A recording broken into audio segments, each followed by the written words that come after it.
Good evening, everyone. So today we will be discussing on another very interesting topic, which is the three stages of love and how the different hormones they control each stage.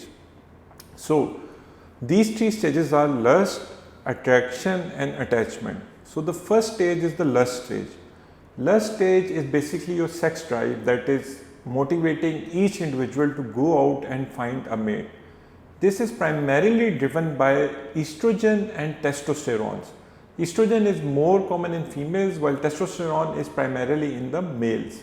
And it is combination of these two hormones which causes this sex drive to occur. Different studies have shown that the sex drive is increased whenever the level of these two hormones are increased respectively. So second stage comes to the attraction stage. Attraction stage is mainly driven by serotonin, norepinephrine as well as the dopamine.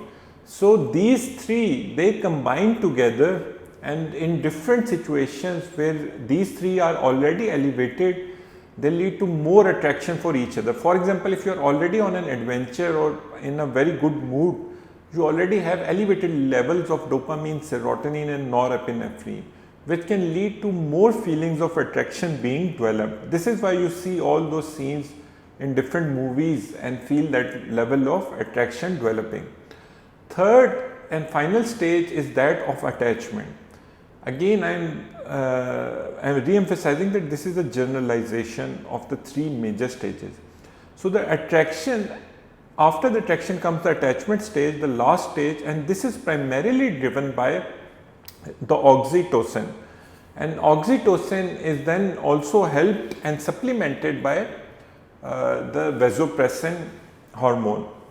So these two hormones they combine together and cause this feeling of attachment to develop, and when the two partners they can trust each other and they have been they are able to rely on each other, then these two hormones are secreted for each other. This is also secreted when a baby is feeding on the mother as well, and the level of bond and the trust develops between them as well. So these are the three major stages of love that are experienced by every single human being.